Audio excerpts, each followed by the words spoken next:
está disponible en HBO España. 30 monedas, la obra de Alex de la Iglesia. Sí, esta vez el famoso director se rodea de grandes actores como Eduard Fernández, que hace un papelón, Miguel Ángel Silvestre o Megan Montaner, en una trama donde nada es lo que parece. Esta serie tiene de protagonista al padre Vergara, un personajazo que interpreta a Fernández, que está en el centro de un trío de héroes en medio de una gran conspiración global, la de recuperar las 30 monedas por las que Judas Iscariote traicionó a Jesús de Nazaret. La Rosa de los Vientos en Onda Cero. Muy bien, yo encantado de estar con vosotros. Hola a todos. ¿Y cómo vas a estar, Juanjo? Vamos a contar las profecías de Nostradamus. Todo el mundo lo quiere saber qué va a ocurrir o qué no va a ocurrir. Yo creo que es mejor que no ocurran cosas, que no ocurra nada llamativo. En el 2021, pero ¿qué decía Nostradamus para el 2021? A alguien que ha interpretado Nostradamus, porque él no daba fechas. Claro, bueno, yo creo que este año todos estamos deseando que pasen estos 365 días lo antes posible, sí, que sea el año más corto de la historia. Pero bueno, también está el riesgo de saber a qué nos vamos a enfrentar el año próximo. Y bueno, ya han empezado a surgir, como bueno, también esto es algo habitual, ¿no? Cuando llegan las Navidades tenemos el sorteo de Navidad y cuando termina el año pues también ya empieza a haber muchos adivinos que empiezan a hacer vaticinios sobre lo que se nos viene en los próximos 12 meses. Y ya empieza a haber, como digo, determinados videntes. No sé yo si son muy famosos o no, pero bueno, ya por lo menos en determinada prensa empiezan a salir con sus predicciones. Ha habido un astrólogo británico, que se define así como astrólogo británico, como terapeuta de regresión de vidas pasadas, que es Nicholas Aujula, y este afirma en el The Mirror que el año que viene, en el 2021, va a continuar la pandemia, lo cual tampoco, bueno, es una predicción, ¿no?, que exija tener demasiados poderes extraordinarios, pero luego dice que van a seguir habiendo las protestas, los disturbios civiles en todo el mundo. Probablemente considera que no solamente van a durar estos disturbios civiles del año 2021, sino que se van a prolongar al 2022. Y como consecuencia tanto de la continuación de la pandemia como de esta conflictividad social, asegura que va a haber un movimiento masivo de personas, una especie de riada humana que va a invadir diferentes países. Tratando de ser más concreto que esto, que tampoco yo soy más concreto que este está como las cabras, ¿no? No, bueno, lo que pasa que, a ver, tampoco está diciendo, es decir, que haya movimientos de población todos los años. De países, que vaya a haber pandemia, pues evidentemente continuará la pandemia, pero se va a ir acabando y apagando la pandemia.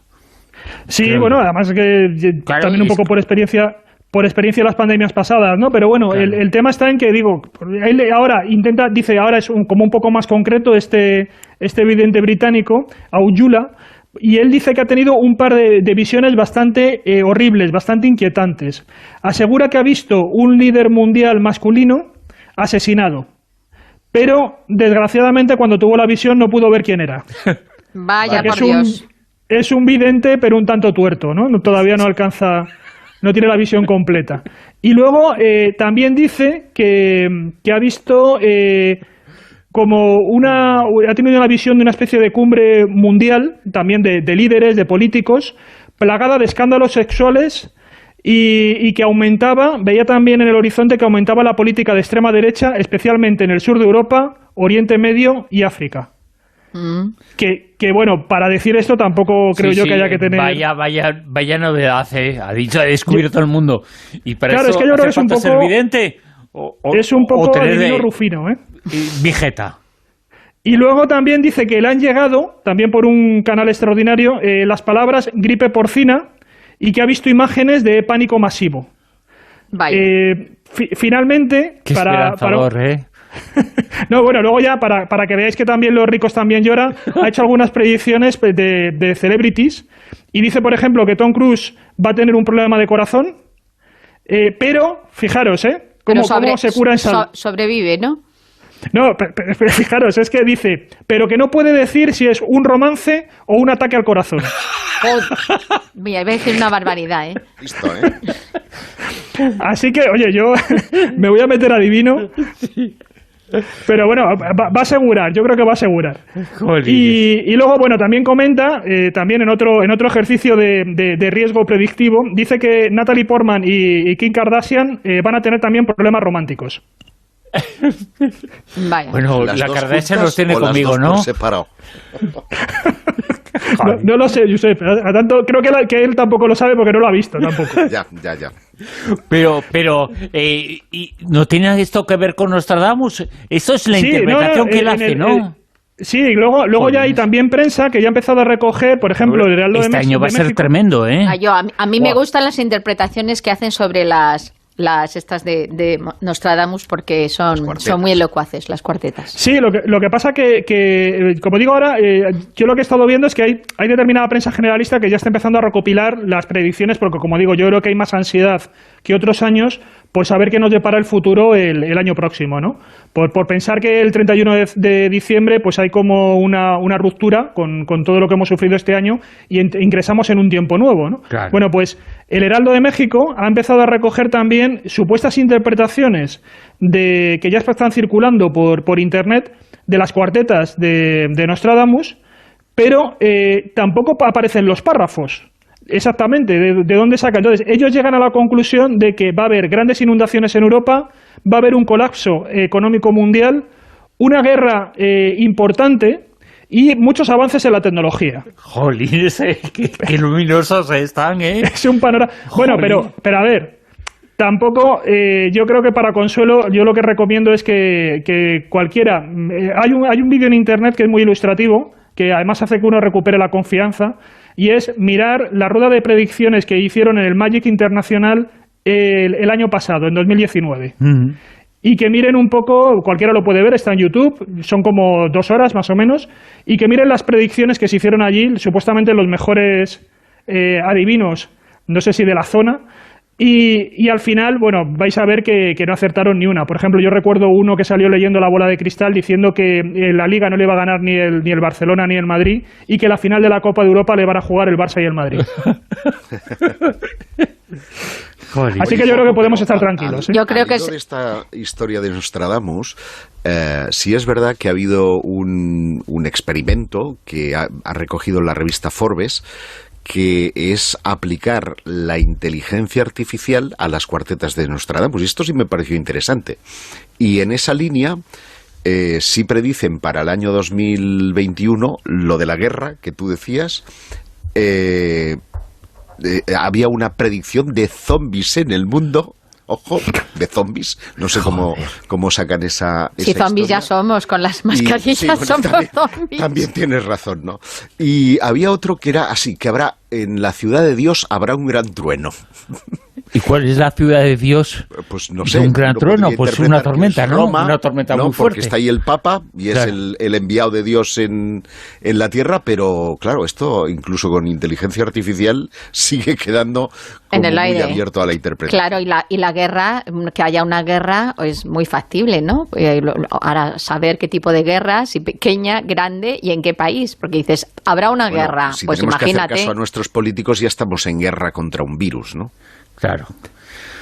Madre mía, bueno, pues estas son las...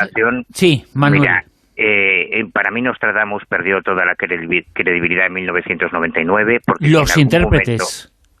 No, Nostradamus, porque Nostradamus hablaba del eclipse que se produciría, porque él era astrólogo, en 1999, sí, que coincidía con el cambio de milenio, que era una fecha a la que todo el mundo le tenía mucho miedo por aquello del efecto 2000, de los ordenadores.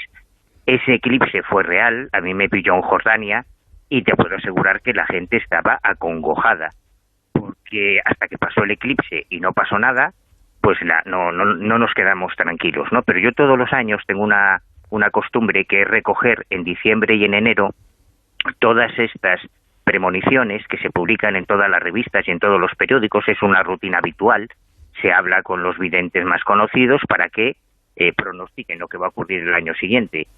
Y, macho, es que son como Angermain, es que no dan ni una ni por casualidad. Sí, Pero además todos dicen lo mismo, lo del atentado al líder político, algún accidente de aviación, lo de la guerra. Hombre, ¿sabéis cuántas algunos siguen diciendo que Castro va a morir, Fidel. Claro. O sea que... Sí, eso era todos los años, era alucinante. Sí, claro, por el año eso. que se murió decían... ¿ves? Lo repite todavía ahora. Claro, pero lo de las guerras, que me indigna un poco, es que en este momento hay docenas de guerras olvidadas a las que nadie hace caso. Lo que está pasando en Yemen, por ejemplo, eso es el fin del mundo para ese país. ¿Qué pasa? ¿Que esto no puntúa? O sea, que a mí me da la sensación de que este tipo de videntes son videntes con B, no con V, de dos dientes, ¿no? Son dos colmillos con lo que te chupan la sangre. De todas formas, a mí la figura de Nostradamus siempre me ha parecido interesantísima.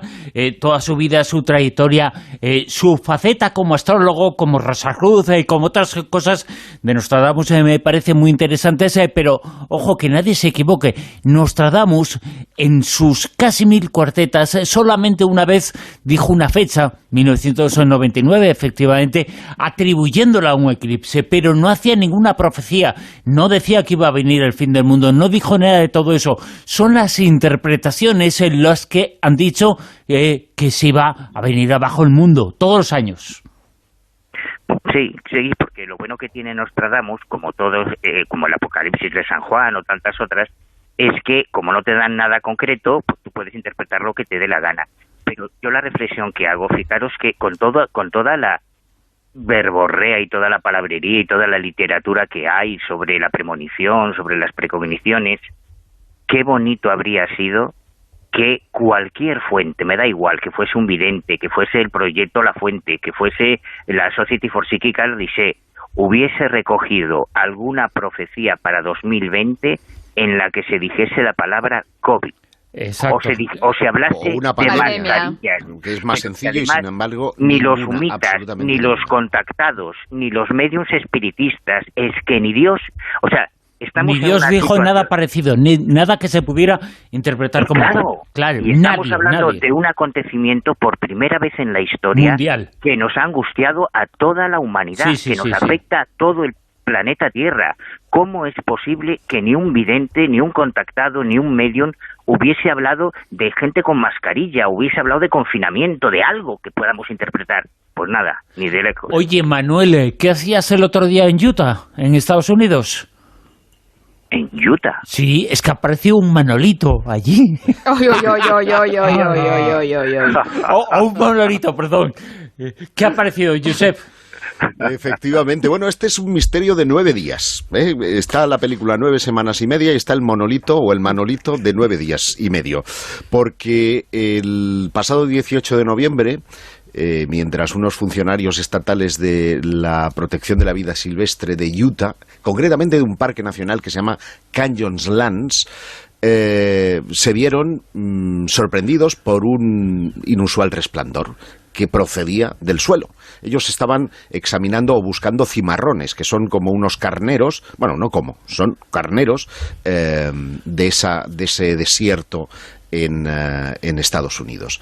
Y bueno, el resplandor les llamó tanto la atención que decidieron descender con el helicóptero y hacerse unos selfies con una estructura metálica de 3 metros de altura por 58 de lado, que formaba un triángulo, un prisma. Le habían colocado una tapa y estaba hecho de acero inoxidable.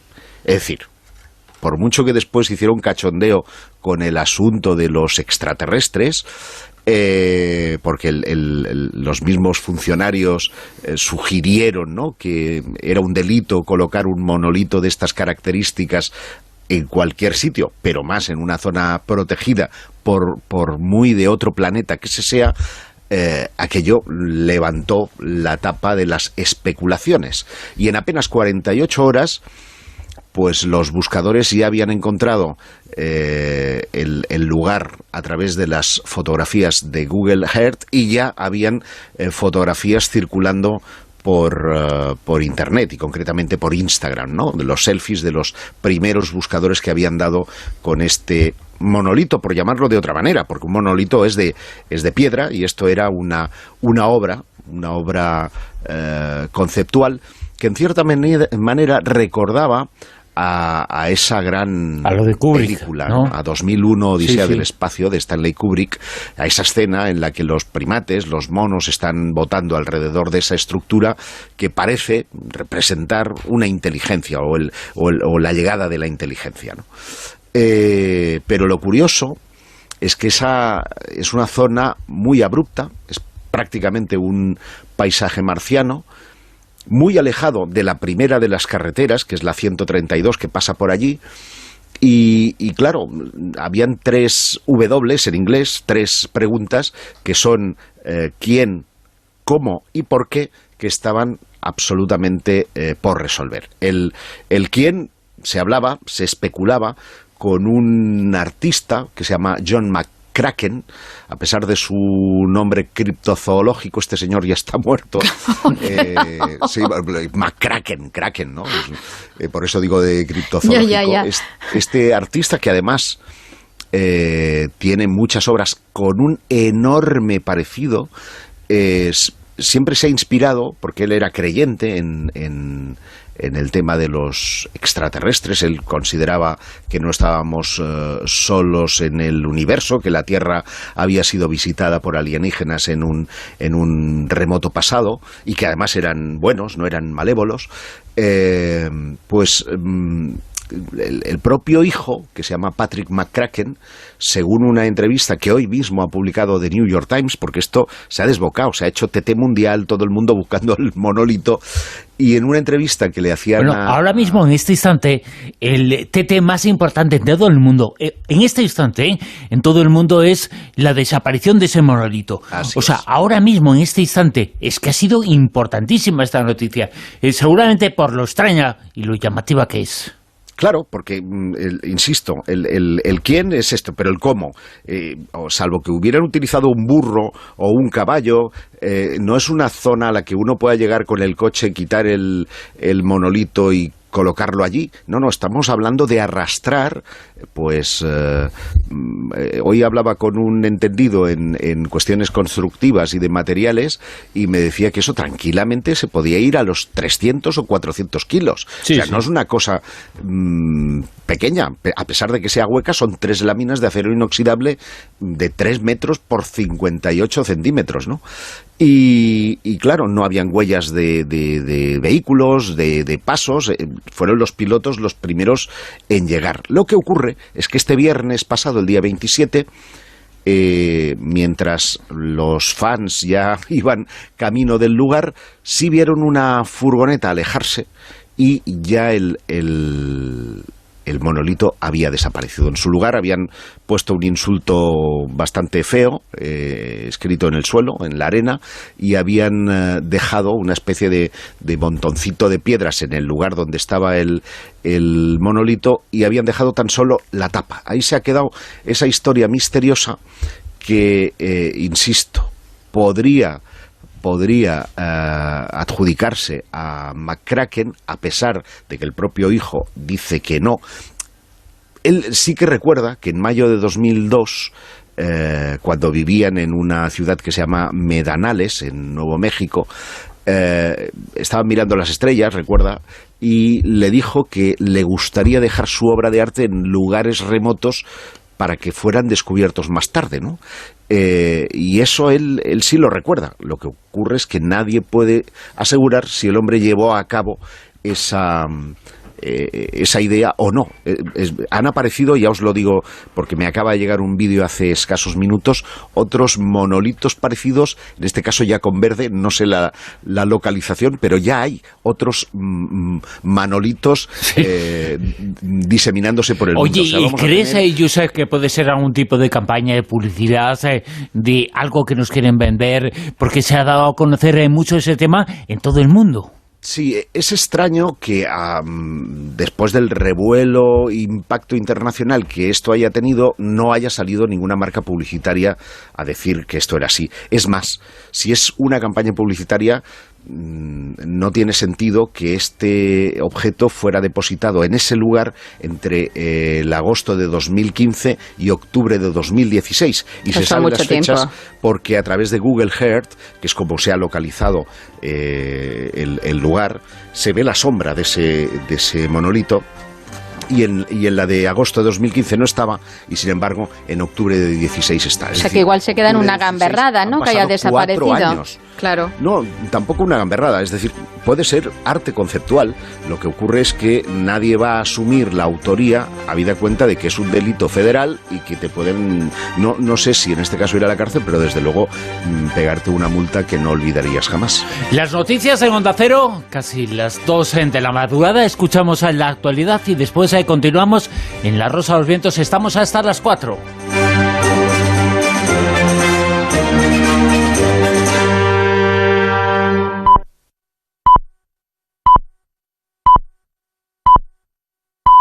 Son las 2, es la 1 en Canarias. Noticias en Onda Cero. Buenas noches. Empezamos en Canarias, donde el campamento del muelle de Arguineguín, en la isla de Gran Canaria, se ha quedado ya vacío después de 3 meses de haberse instalado y en el que han llegado a estar hacinados cerca de 2.600 personas. Con el reparto de los últimos 27 hombres que quedaban, se cumple la petición que el defensor del pueblo hizo al Ministerio del Interior hace una semana de desmantelar el campamento. Además, este fin de semana han llegado a Canarias 55 inmigrantes, entre ellos 23 menores. Por otro lado, Salvamento Marítimo ha rescatado y trasladado esta noche al puerto de Motril, en Granada, a 54, entre ellos 7 mujeres y 3 niños que navegaban cerca de la isla de Alborán. Los últimos datos de las comunidades refuerzan la tendencia a la reducción de los contagios de coronavirus. La incidencia ha bajado de hasta los 300 casos por cada 100.000 habitantes. Algunas comunidades revisan esta semana las restricciones de cara al puente y a las fiestas navideñas. El Logroño ha abierto este domingo bares y restaurantes y Granada ha recuperado desde esta medianoche el comercio y la hostelería. Podrán abrir hasta las 6 de la tarde, como en el resto de Andalucía. El presidente de la región, Juan Manuel Moreno, ha anunciado que quieren abrir Sierra Nevada. La voluntad del Gobierno de Andalucía es abrir Sierra Nevada. ¿Por qué? Porque creemos que Sierra Nevada, a ser una actividad deportiva que se hace al aire libre, hay bastante protección. Es verdad que habrá que tomar algunas medidas adicionales, sobre todo en el ocio. Y en Madrid se ha manifestado este domingo la Marea Blanca para protestar por los recortes de sanidad y la construcción del Hospital Isabel Zendal. Y también han exigido la contratación de rastreadores. Una manifestación que ha sido secundada por sindicatos, organizaciones sanitarias, Más Madrid y el Partido Socialista. Precisamente el portavoz del PSOE en la Asamblea de Madrid, Ángel Gabilondo, ha llamado a reforzar la estructura sanitaria de la Comunidad de Madrid. Nosotros creemos que tienen razón quienes piden más recursos, que piden más personal, quienes piden una estructura sanitaria más consistente, y sin hacer alarmismos, sí queremos apoyar este movimiento social y ciudadano. Este domingo el Partido Socialista, representado por la ministra de Educación Isabel Celaá, ha defendido en un encuentro con la comunidad educativa la nueva ley en esta materia. Marina Cisneros. Una ley que atiende a los principales problemas del sistema. Así se ha referido la ministra a la nueva normativa y ha acusado a PP y Vox de arrojar mentiras sobre la modificación de la LOMCE. Para Celaá, la derecha siempre se vale de los mismos argumentos: religión, concertada y lengua. Siempre los mismos argumentos. Ocurrió en la antesala de la LOMLOE. Ha ocurrido en la antesala, está ocurriendo, pero ocurrió también en la antesala de la LODE. Grandes controversias, grandes concentraciones, mentiras, hackeo de la mente, en definitiva, manipulaciones mediáticas. Insiste la ministra en que la reforma no pretende acabar con el modelo de educación concertada y que opinar eso denota un desconocimiento de la Constitución española. Continúa defendiendo que la libertad de enseñanza no está en juego y destaca el cierre de la educación especial como la mentira más inmoral. Celaá ha señalado que lo que hace es impulsar un modelo de inclusión y ofrecer la posibilidad a las familias de escolarizar a sus hijos de la forma más inclusiva posible. Y hoy lunes juzgan en Málaga el exalcalde de Marbella, Julián Muñoz, y el asesor urbanístico y cerebro del caso Malaya, Juan Antonio Roca, por delitos de prevaricación, fraude y malversación. Alfonso de Castañeda. El exalcalde de Marbella, Julián Muñoz, y el exasesor urbanístico y cerebro del caso Malaya, Juan Antonio Roca, se sientan hoy en el banquillo de la Audiencia Provincial de Málaga por los delitos de prevaricación, fraude y malversación en relación a varias operaciones inmobiliarias. Se sientan también 12 personas más, entre ellos miembros de la Corporación Municipal, exediles del Partido Gil y varios empresarios. Hace 5 años Muñoz reconocía los hechos en el caso Fergocón y se disculpaba por este y por todos los demás casos. Me arrepiento profundamente y de corazón de los hechos que he cometido en esta causa y en otras causas que pudiera tener pendientes y de las que estoy cumpliendo, también me arrepiento. Los procesados se enfrentan a penas que oscilan entre 1 y 3 años de prisión e inhabilitación de 7 a 10 años. Y ahora la actualidad deportiva. En Liga de Fútbol se cierra el fin de semana con la Real Sociedad en lo alto de la tabla, a pesar de haber empatado a 1 este domingo contra el Villarreal. El Barça ha escalado hasta el 7º puesto después de meterle 4-0 a los Osasuna, uno de los tantos de Messi, que aprovechó para rendir homenaje a Maradona, enseñando una camiseta del Newell's, equipo que compartió con el argentino. Eso ha sido todo. Más información a las 3, las 2 en Canarias. Síguenos por internet en ondacero.es.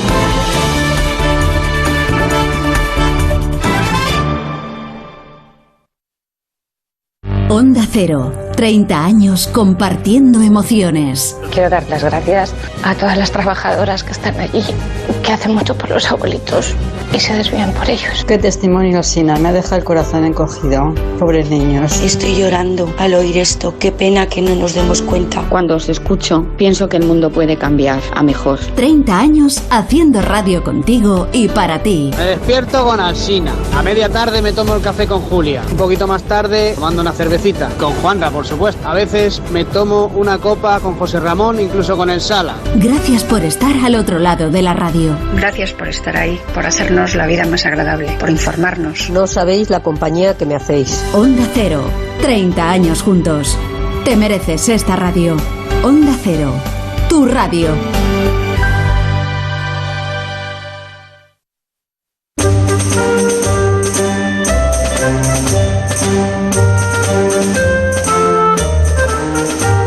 En Onda Cero, La Rosa de los Vientos con Bruno Cardeñosa.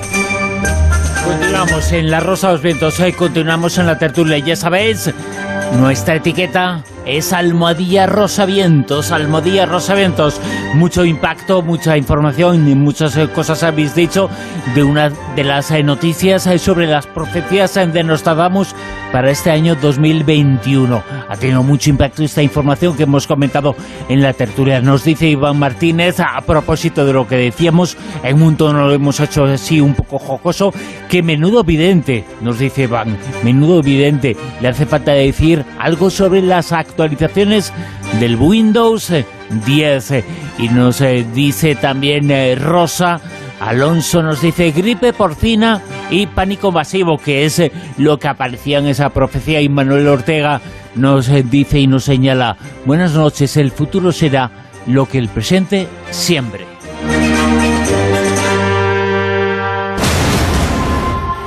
Quieren objetos que hayan hecho daño a Cristo. Las 30 monedas de Judas. Quien reúna las 30 monedas tendrá en su poder un arma más poderosa que el mismo arca de la alianza. El sufrimiento de Dios es la más poderosa de las energías. El mal tiene un precio. 30 monedas. Una serie de Alex de la Iglesia. Ya disponible en HBO España. En Onda Cero, La Rosa. Esta historia tan sorprendente de las reliquias religiosas y cómo originalmente se buscaba marcar la santidad de un lugar donde se iban a oficiar los ritos religiosos en los primeros tiempos del cristianismo con alguna reliquia o con algún protagonismo importante de ese lugar en la historia de la Iglesia. Y en el noroeste de Israel hay una ciudad que se llama Shefa-Amr, que está también justo al noroeste de Nazaret, ya yendo hacia la costa, y ahí hay un edificio enorme, descomunal, que es el convento de las Hermanas de Nazaret, que desde 1857 es eso, el convento, pero que tiene una historia muy, muy sorprendente. Ese terreno fue cedido por el gobierno a una de las hermanas de esa congregación, las hermanas de Nazaret, una monja llamada Hilo, por todo el trabajo social que venían haciendo esas religiosas en Nazaret.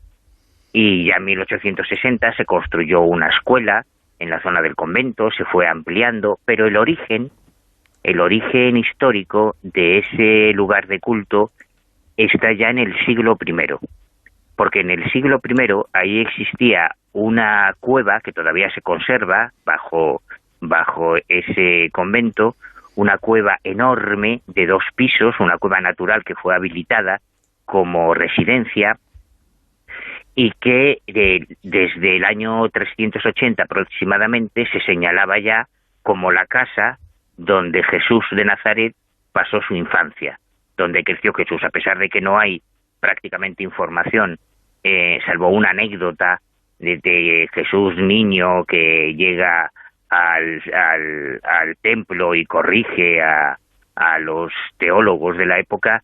Prácticamente no hay información sobre la infancia de Jesús en la Biblia.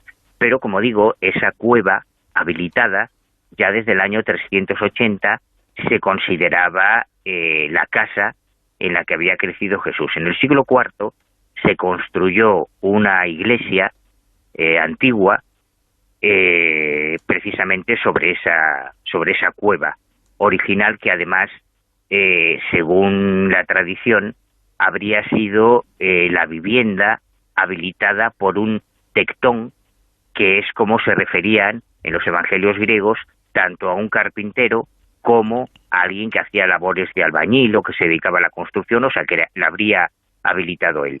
Y ya en el siglo XIX, como os decía, esa iglesia antigua, que luego se convirtió en una cantera, que tuvo otras utilidades, terminó convirtiéndose en el monasterio, en el convento de las Hermanas de Nazaret, que ahora se conoce. Bueno, pues ya en 2015 un investigador norteamericano publicó en la revista de Arqueología Bíblica una investigación, por lo menos los primeros apuntes de su investigación, en la que sugería que esa cueva antigua era realmente la casa en la que creció Jesús de Nazaret. Esto ya se conocía en el siglo XIX, pero a principios del siglo XX los investigadores desecharon esa teoría porque en las primeras excavaciones que se hicieron no encontraron ninguna evidencia. Pero ahora, justo hace unos días, este investigador, Ken Dark, que es arqueólogo de la Universidad de Reading, acaba de publicar un libro titulado El convento de las Hermanas de Nazaret, un sitio de la época romana, bizantina y cruzada en el centro de Nazaret, donde explica que tras 14 años de investigación, él ha llegado a la conclusión de que efectivamente esa fue la vivienda en la que el personaje histórico conocido como Jesús de Nazaret pasó sus primeros años de vida. Ahora habrá que ver qué es lo que opina la comunidad arqueológica al respecto. ¿Y qué opinan los investigadores que puede ser ese lugar o no? Los que tienen información, los que saben, los que conocen. Sí, pues como te decía, esto está... ¿Y qué diría? ¿Qué diría sobre el personaje? ¿Qué diría sobre Jesús, sobre su familia, sobre la riqueza o no que tenía, sobre la situación social de la familia? Porque una casa dice mucho sobre una persona. Sí, pues la casa era un chalet en La Moraleja. Sí, para la época estamos hablando de una vivienda de 2 plantas con un montón de habitaciones, de habitáculos diferentes. O sea, estamos hablando, se aparta mucho de esa imagen humilde que tenemos del Jesús del pesebre y estamos hablando de una edificación bastante acomodada para la época. De todas formas, no es la única, porque lo bueno que tiene Israel es que como allí coinciden varias confesiones religiosas cristianas de distinta índole, cuando tú viajas a Israel puedes visitar distintos lugares en los que las distintas confesiones religiosas, católicos, protestantes, ortodoxos, ubican distintas escenas de la Biblia, con lo cual o bien la Biblia fue muy cíclica, o bien la historia se repitió muchas veces, o cada uno intentaba barrer para casa. Hablando de muchas, fueron muchas las tumbas que se encontraron en la provincia de Zaragoza. La investigación dice que son, Silvia, tumbas islámicas. Sí, esto lleva desde el 2010 investigándose y estaban haciendo una obra en el centro del pueblo de Tauste, en Zaragoza, en la avenida Obispo Conget. Y bueno, el asunto es que ellos ya tenían indicios de que había ahí una especie de necrópolis, pero lo que jamás se podían imaginar es que se iban a encontrar con lo que se han encontrado. Dicen que hay unas 400 tumbas, pero el hecho en sí es que según van excavando más hacia el fondo, van encontrando cada vez más. Incluso uno de los posibles investigadores pues está especulando que dice que podría tratarse de dos hectáreas y podrían ser unos 4.500 cuerpos los que se hallaran allí. El asunto es que en 2010 ya se dieron cuenta que era pues enterramientos musulmanes, porque están enterrados de lado y están mirando hacia la Meca. La más antigua de todas, la que tienen datada, es entre el año 714 y 780, con lo cual, bueno, dice que siempre entre el siglo VIII, siglo IX, también hay alguna que han hallado del X y del XII, incluso hay una rareza, y es que han encontrado un fragmento de una cerámica, y por lo visto este tipo de enterramientos musulmanes tenían prohibido enterrarse con ajuar. Entonces no saben si en esa ocasión fue algo que se tomaron esa licencia o que se les coló o que directamente pues se saltaron las normas. Lo que sí también es que se han encontrado otras tumbas en los restos que han estado analizando que por lo visto dicen que podrían haber muerto por una epidemia de cólera en el siglo XIX. ¿Qué ha pasado con todo esto desde el 2010? Pues que hay varios arqueólogos que han estado investigando sobre ello porque económicamente no tienen para estar haciendo mucho más. Han acotado toda la zona, quieren incluso hacer una cripta para ir depositando todos los restos y mientras tanto pues están investigando y con por ejemplo pues estos datos que te acabo de dar, y ahora lo que comentan también es que han encontrado en uno de los restos que hay de las personas que están ahí enterradas una trepanación. También quieren coger y estar analizando los huesos y los músculos para intentar averiguar a qué se dedicaba esta gente, qué oficios tenía y también pues al investigar y analizar ese tipo de restos, pues saber qué tipo de dolencias o posibles patologías podrían tener para ver qué es lo que les ha afectado y qué haya terminado causando esa muerte. Así que de momento van a seguir investigando, van a seguir estudiando y bueno, también incluso encontraron en un análisis que han hecho de paleodieta que algunos murieron por intoxicación por plomo, ya sabes, estos metales pesados, que incluso ahora también nosotros, si nos pusieran seguramente algún cadáver a investigar, pues, mercurio seguramente y todas todos tenemos y los pescados que nos comemos y todas esas cosas, saber que nos estamos comiendo, porque hace nada vi también un reportaje de algas que se supone que es muy sano y madre mía los que tenían las algas. O sea que más o menos nuestros antiguos... Verdes, ¿no? Sí, nos ponían verdes. Los antiguos y los que estamos ahora, pues tenemos dolencias similares y van a seguir investigando estos restos y a ver si consiguen esos fondos para poder hacer una acotación en condiciones y también lo que desearían los antropólogos y los arqueólogos es poder hacer un museo para poder tener ahí todo en exposición y tener un estudio y una analítica en condiciones de todo lo que han hallado, porque ya te digo, unas 400 tumbas de momento y dicen que pueden ser 4.500 cuerpos. 400 tumbas en las que se han encontrado el lugar Tauste, un pueblo de la provincia de Zaragoza. Son tumbas, y se ha descubierto y se ha dicho ahora por los investigadores, son tumbas islámicas. Habrá nuevas noticias y nuevas informaciones. ¿Cómo habrá algo que digan desde el más allá, las personas con las que contactan gracias a la inteligencia artificial? Juanjo. Sí, este es un fenómeno que, como ya llevamos muchas temporadas, yo creo que lo hemos ido viendo nacer aquí en La Rosa de los Vientos. Al principio eran aplicaciones que nos resultaban un tanto extravagantes. Estamos hablando de esas aplicaciones que tratan de recrear a través de inteligencia artificial la psicología, el comportamiento, la conversación de un vivo, para luego que cuando este vivo ya no esté entre nosotros, poder seguir charlando con él una vez que haya desaparecido a través de estos dispositivos, ¿no?, de estos bots. Entonces, esto que bueno, lo hemos ido comentando y que al principio fue algo anecdótico, se ha ido cada vez complicando más. Al principio eran simplemente chats. Luego ya ha habido aplicaciones que han tratado de recrear auténticos autómatas reproduciendo pues la piel, el color de los ojos para poder dialogar con esas personas, con esos autómatas.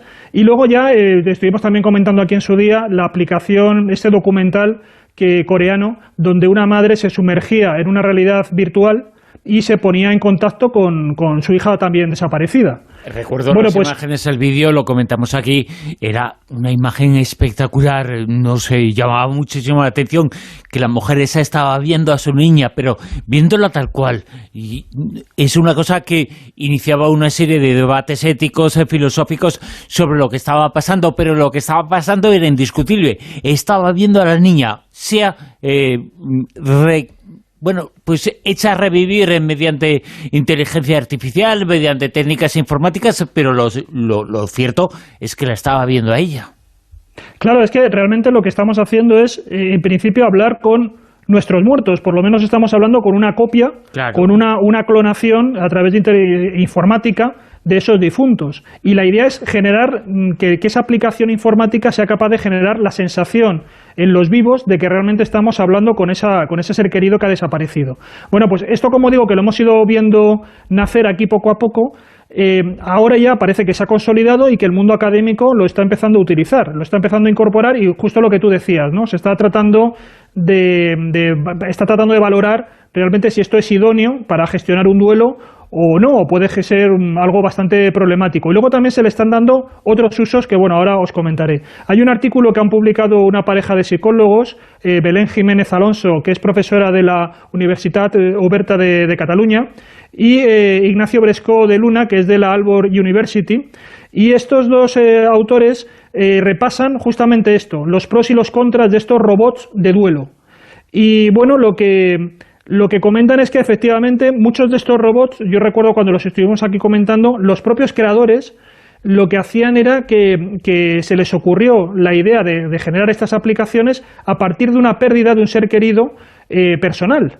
Y era una manera como de rellenar esa especie de hueco o de sobrellevar mejor esa pérdida. Y en principio ellos mismos decían que era lo mejor, porque era una forma como de mantener el recuerdo de esa persona, que incluso uno de los diseñadores de estas aplicaciones decía que estaba cumpliendo algo así como la última voluntad de su padre, porque lo que quería era que de alguna forma, ya que no podía estar con sus nietos, porque iba a fallecer, él sabía que iba a fallecer, por lo menos que hubiera alguna forma interactiva de que los nietos pudieran interactuar con él. Igual que ahora, pues lo que hacemos es compartir las fotos o los vídeos de nuestros antepasados con nuestros descendientes, pues ahora tendrían además la ocasión de poder interactuar con esa copia clonada a través de la inteligencia artificial, ¿no? Entonces, en principio, como digo, esto sería un poco la parte como positiva del asunto, ¿no? El hecho de que se pueda tener una interacción más cercana con ese ser que ya no está entre nosotros, que pueda ser una forma de ir sobrellevando mejor esa pérdida, y que incluso otras personas que no lo llegaran a conocer pues tengan también una percepción más cercana de cómo era ese antepasado, ¿no? Ese pariente desaparecido. Pero hay una parte negativa también. Claro, pero luego están las contras, ¿no? Y es que, claro, aquí primero habría una cuestión también de que lo que se está manejando aquí es lo que se denomina la huella digital, ¿no? Que es todo ese conjunto de datos que nosotros dejamos en la red, y que, claro, hasta qué punto se ha consentido o no el que alguien pueda coger toda esa información, todos esos comentarios que dejamos en las redes sociales, todos nuestros emails, etcétera, etcétera, si hemos escrito, por ejemplo, en blogs, toda esa información que utiliza la inteligencia artificial para crear esa psicología automatizada.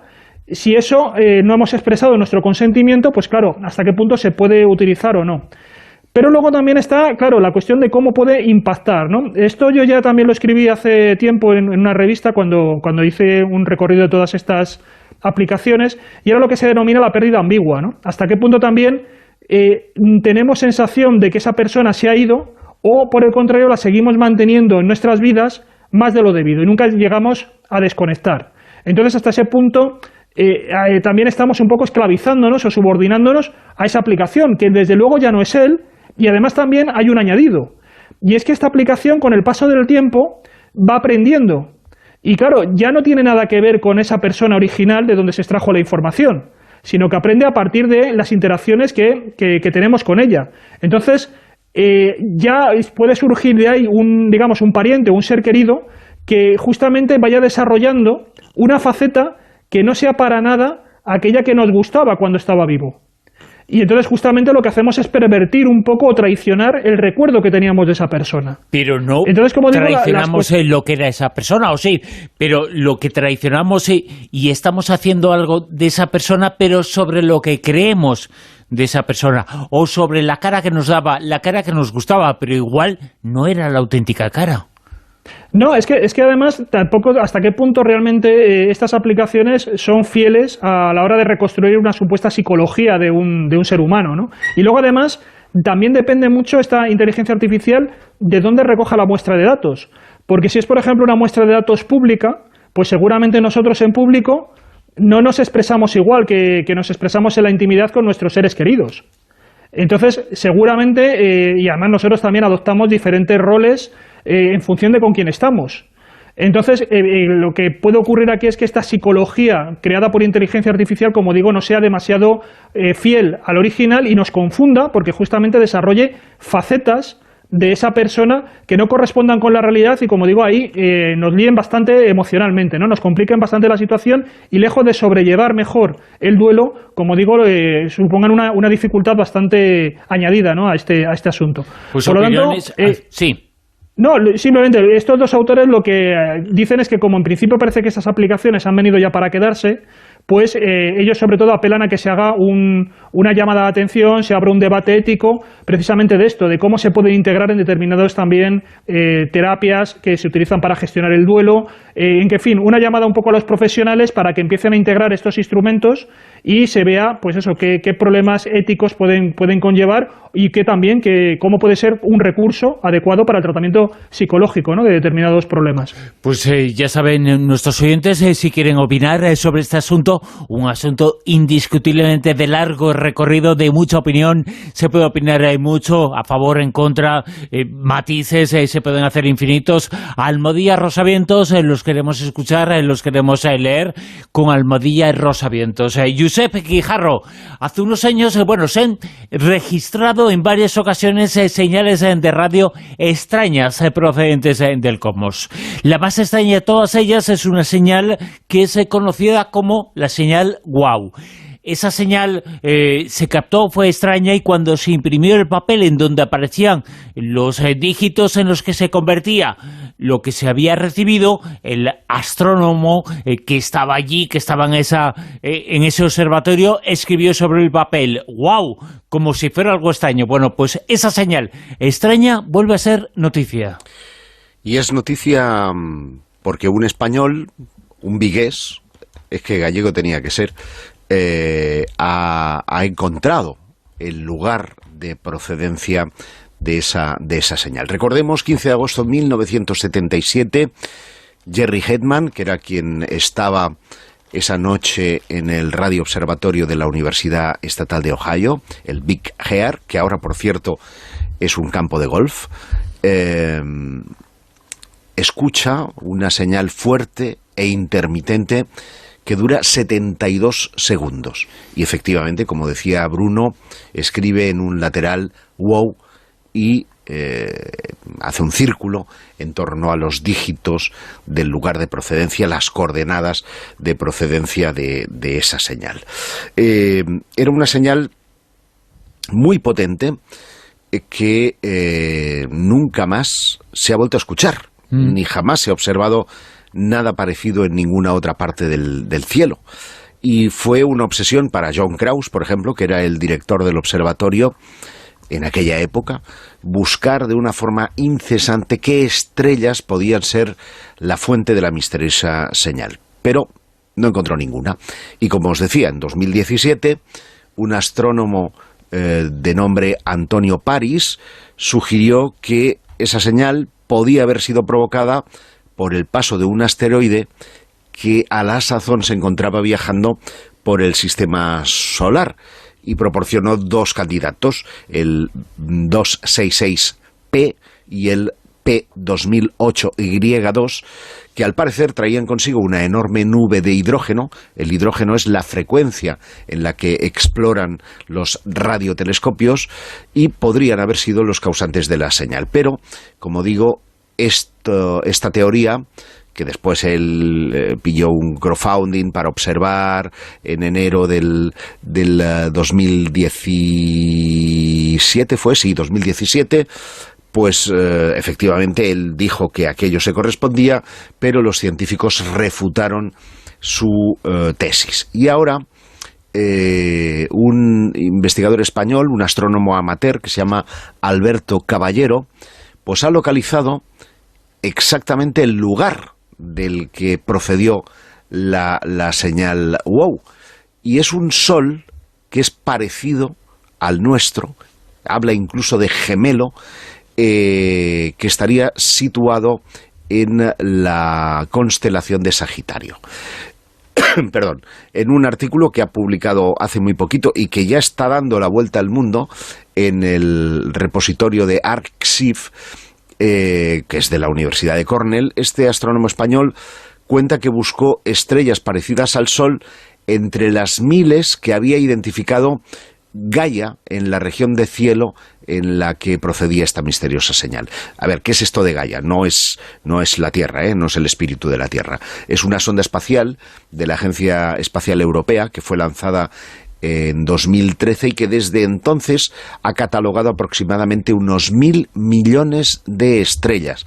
Este dato no lo podía tener el director del observatorio Big Ear, sino que ahora, gracias a todas estas iniciativas, disponemos de más información, hecho por el cual pues se están produciendo descubrimientos prácticamente todos los días a nivel de planetas y de estrellas, y gracias al mismo, Caballero encontró 66 estrellas como posibles candidatas, pero se ha inclinado por una. Os voy a ahorrar el nombre porque es 2 más en letra y una ristra de números, ¿vale? Y se trata de una estrella gemela idéntica a nuestro Sol que tiene la misma temperatura, radio y luminosidad. Esta estrella se encuentra, como digo, en la constelación de Sagitario. Está, ahí al lado. Con lo cual, perdona, Josep, sería factible que en torno a esta estrella existiera algún tipo de inteligencia. Equilicuá, claro. Equilicuá. Ahora de lo que se trata, si el resto de los científicos dan como bueno el estudio de Caballero, es que se investigue a fondo si hay perturbaciones en esa estrella, que significaría que hay planetas que orbitan a su alrededor. Y si encontráramos un exoplaneta ahí a 1800 años luz, pues tal vez sería la primera vez que podríamos determinar que una señal de origen extraterrestre contactó con la Tierra. Desde luego que es una noticia importantísima, es un hallazgo muy relevante, un descubrimiento que hemos contado aquí en La Rosa de los Vientos. Esa señal captada hace décadas en un observatorio astronómico, la señal WOW, se llama así, se conoce así porque cuando se imprimía el papel en donde se registraba los números que aparecían en esa señal, el astrónomo escribió la palabra WOW. Bueno, pues ahora se ha buscado después de más de medio siglo de dónde procede esa señal y se ha descubierto que procede, importantísimo, procede de una estrella muy similar a nuestro Sol, una estrella que puede tener a su alrededor planetas. Y además, que también es muy importante señalarlo, y aquí lo hemos hecho, el descubrimiento se ha producido gracias a investigadores gallegos e investigadores españoles. Más información, más datos, nos vamos ahora hasta China. En China los científicos ya lo han hecho, ya han empezado la conquista de la Luna, la conquista china de la Luna. va a ser todavía más importante en el futuro. Están muy lunáticos los chinos. La Luna es su objetivo principal. Ya enviaron varias naves, la Chang'e 1, la 2, ahora están con la Chang'e 5. Y bueno, ya salió a su misión a la Luna y su objetivo es ser la tercera potencia en conseguir alunizar. La primera fue Estados Unidos, también la Unión Soviética, y bueno, en esta ocasión no va tripulada esta nave. Las anteriores que han enviado los chinos tampoco, y bueno, lo que están haciendo es un poco también práctica y experimentar para conseguir hacer ese alunizaje ya en el 2030 con astronautas. Pero hasta entonces, lo que quieren hacer es, se supone que tendría que haber llegado ya en la órbita lunar, si se sabe que ha llegado, ha hecho sus maniobras correspondientes, y quieren que alunice en el área de Mount Runker, que es una zona montañosa, que por lo visto tiene rocas formadas desde hace 1.200 millones de años. La misión que tienen es que quieren que se perfore con uno de los módulos que han enviado allí, que se perfore profundamente y unos 2 metros y se recojan hasta 2 kilos de rocas lunares. Y bueno, pues ese estudio que hagan de esas rocas, pues les darán muchísimas pistas e información de cómo se ha formado la Luna, de la historia de la Luna, y todo eso, pues ya sabemos que incluso también los chinos son los que han conseguido estar trabajando, tampoco con humanos, ¿no? Pero sí a través de sus satélites y sus robots están trabajando en la cara oculta de la Luna y bueno, pues esta es otra misión. Quieren que esté 2 semanas trabajando para extraer esas rocas, porque la Chang'e 5 hay que decir que trabaja con energía solar. Y bueno, se supone que dentro de 23 días tiene que volver de vuelta. La maniobra es bastante complicada porque tiene que hacer como coger la suficiente fuerza para subir a un módulo. Ese módulo le tiene que traspasar esas rocas y ese módulo es el que tendría que venir de vuelta a la Tierra. Y según tienen ellos estipulado, ese módulo con las rocas aterrizaría en Mongolia. Así que pues ya veremos si todos los cálculos que han hecho los chinos pues salen bien. De momento la cosa promete y parece que todo está funcionando. Así que pues ya veremos si consiguen lanzar esa Chang'e 6 y al final en el 2030 pues van los astronautas chinos que están muy lunáticos allá a la Luna. Sigue la búsqueda de cosas en China, de cosas en la Luna por parte de China. La carrera espacial en China ha puesto su objetivo en la Luna. Vamos a hablar ahora, Manuel Carbellal, de un hombre, nada más y nada menos, ha resucitado. Sí, pero bueno, no ha resucitado como Lázaro en la tumba tranquilamente. No, tranquilamente no, porque le iban a cortar la pierna y entonces ha resucitado. Sí, pues tú imagínate a cualquier forense, un García Andrade o un doctor Cabeza que está ahí preparándose para hacer la autopsia. Bueno, en este caso no era la autopsia, sino que era estaban preparando el cuerpo para embalsamarlo y de repente cuando hacen la primera incisión en la pierna del cadáver, que ha sido certificado como muerto en el hospital, pues el hombre vuelve a la vida y dice, ¿pero tú qué estás haciendo? O algo por el estilo, en Kenyatta, porque esto ocurrió en una morgue de Kenia, cuando el nigeriano Peter Kaigen, de 32 años, 3 horas después de que se hubiese certificado su defunción por parte de los médicos, volvió a la vida, cuando estaban ya a punto de empezar a hacer las maniobras de embalsamamiento, ¿no? Jolín, es una historia tremenda, porque el hombre dijo en keniata, en keniano, en lo que sea, no, a mí no me la cortes. No, básicamente. Eso es demasiado fino. Evidentemente el susto es grande para Kaigen, que recobra la conciencia en la camilla de la morgue cuando están a punto de embalsamarlo, pero me imagino que para el sanitario, que estaba a punto de administrarle la formalina, el químico que se utiliza para embalsamar, pues también el hombre debe haberse llevado un susto morrocotudo. Lo interesante es que ahora el hospital, porque claro, la familia de este nigeriano ha presentado una denuncia contra el hospital por negligencia médica al certificar la muerte de este hombre, que obviamente no estaba muerto, y el hospital lo que ha hecho es decir, no, nosotros somos gente muy seria y aquí el problema es que los familiares de Kaigen son los que dictaminaron que estaba muerto y por propia voluntad lo llevaron al tanatorio para que fuese embalsamado. Hombre, yo no sé cómo funciona la legislación en Kenia. En España eso es impensable. O sea, no te puedes presentar con un muerto en un tanatorio para que te lo embalsamen. Hay unos requisitos legales. Pero la noticia donde encontré esta historia menciona otros casos de resurrección espontánea. De hecho, lo comentamos hace 1 o 2 semanas en la tertulia, estos casos de resucitados espontáneos que están recogidos en la literatura médica. Y aquí, por ejemplo, se habla de un hombre polaco que fue trasladado ya clínicamente muerto por una intoxicación etílica al hospital, y cuando estaban a punto de hacerle la autopsia, el tío volvió a la vida levantándose para seguir con la fiesta y emborrachándose porque había dejado una botella a medias.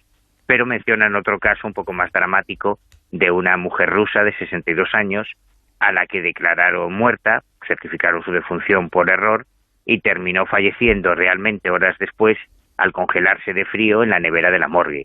O sea que estos son casos bastante más habituales de lo que imaginamos. La cuestión es determinar cuáles son las causas por las cuales se puede decirse que X persona está muerta. Hombre, porque hay mucha duda al respecto. Sí, la definición de la muerte es bastante ambigua. Lo hemos comentado cuando hemos tratado el tema de las experiencias cercanas a la muerte. Claro, si no está muy claro cuándo estás realmente muerto, tampoco está muy claro cuándo estás más allá de la muerte o te has quedado un poquito antes, ¿no? Ese es uno de los grandes problemas que tienen las ECM. Que no se sabe cuándo está alguien muerto, pero sí se sabe cuándo está alguien vivo que no parece vivo. Sí, bueno, esta es una ironía mía. Y totalmente de acuerdo. Todos los días en televisión vemos a cadáveres andantes hablando de economía y de política y de muchas cosas. Sí. Bueno, te hemos entendido perfectamente. La cuestión es esa, y es esa experiencia lo que hemos dicho en tantas ocasiones, es cuando vamos a enterrar a alguien, si vamos a un entierro, en ese funeral se levanta el cadáver. Bueno, pues esto es lo que ha pasado. Sí, yo no sé si tenemos tiempo, podía contar anécdotas muy divertidas. Cuéntanos alguna, muy rápidamente, venga. Sí, yo he recogido muchas anécdotas de este tipo. En Haití, por ejemplo, lo hemos comentado en alguna ocasión, son bastante drásticos. Como allí está muy implantada la creencia en la zombificación, que además fue un delito tipificado en el Código Penal haitiano hasta los años 70, no se andan con coñas. Para evitar que un pariente pueda ser convertido en zombie, primero lo entierran en la puerta de la casa. O sea, una de las imágenes que yo tengo en mi retina más impactantes en mis viajes a Haití es encontrar casas en que la tumba de los familiares está en la puerta para evitar que eso ocurra, o llegan a decapitar el cuerpo o a clavarle una estaca de madera para evitar que pueda salir de la tumba. ¿No? Una anécdota más divertida es la de Rafael Pintos, el vampiro de Pontevedra, ese chico que fue muy famoso en los años 90. Él me contaba en una ocasión que, claro, él sentía una gran debilidad por los ataúdes, ¿no?